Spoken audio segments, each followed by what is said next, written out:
नमस्ते दोस्तों। आज हम बात करेंगे मार्क डगलस की किताब ट्रेडिंग इन द जोन के पहले चैप्टर के बारे में। ये किताब ट्रेडर्स के लिए बहुत ही वैल्यूएबल रिसोर्स है, जिससे उन्हें अपने ट्रेडिंग की अप्रोच को इम्प्रूव करने में काफी मदद मिलती है। इस चैप्टर में मार्क डगलस ने ट्रेडिंग साइकोलॉजी के इम्पोर्टेंस के बारे में बताया है। उन्होंने बताया है कि किसी भी ट्रेडर के लिए ट्रेडिंग साइकोलॉजी बहुत ही इम्पोर्टेंट है, क्योंकि जब हम ट्रेडिंग करते हैं तो हमारे इमोशंस काफी हद तक हमारे डिसीजंस को इन्फ्लुएंस करते हैं।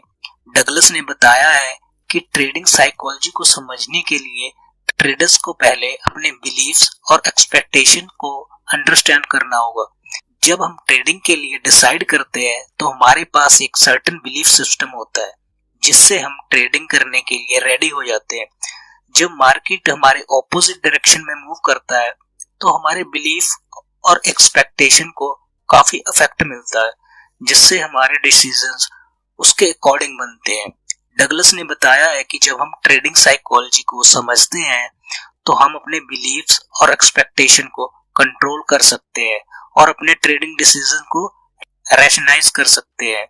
इसके अलावा बताया है कि ट्रेडिंग साइकोलॉजी में कंसिस्टेंसी बहुत ही इम्पोर्टेंट है। अगर ट्रेडर्स अपने बिलीफ्स और एक्सपेक्टेशंस को अपने ट्रेडिंग डिसीजन के बेसिस पे हमेशा मेंटेन करते हैं तो वो बहुत ही सक्सेसफुल ट्रेडर बन सकते हैं।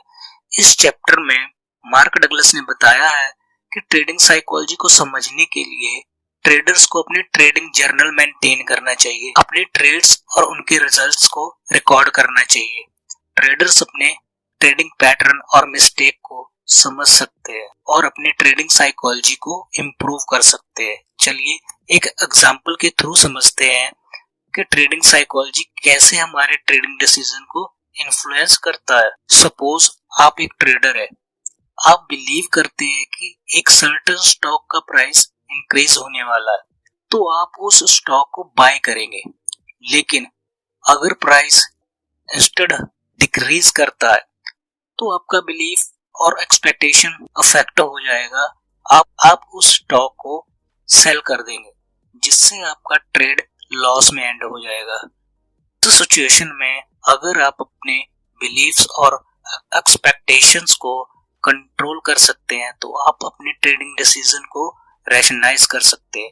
इसके लिए आपको मार्केट एनालिसिस करने और ट्रेडिंग प्लान को फॉलो करने की जरूरत है, जिससे आप अपने इमोशन को चेक कर सकते हैं और अपने ट्रेड को प्रॉफिटेबल बना सकते हैं। इसी तरह से ट्रेडिंग साइकोलॉजी को समझने और उसे कंट्रोल करने के लिए ट्रेडर्स को अपना बिलीफ और एक्सपेक्टेशंस को अंडरस्टैंड करना होगा और अपनी ट्रेडिंग डिसीजन को इन्फ्लुएंस होने से बचाना होगा। तो ये था मार्क डगलस का ट्रेडिंग इन द जोन के पहले चैप्टर का समरी।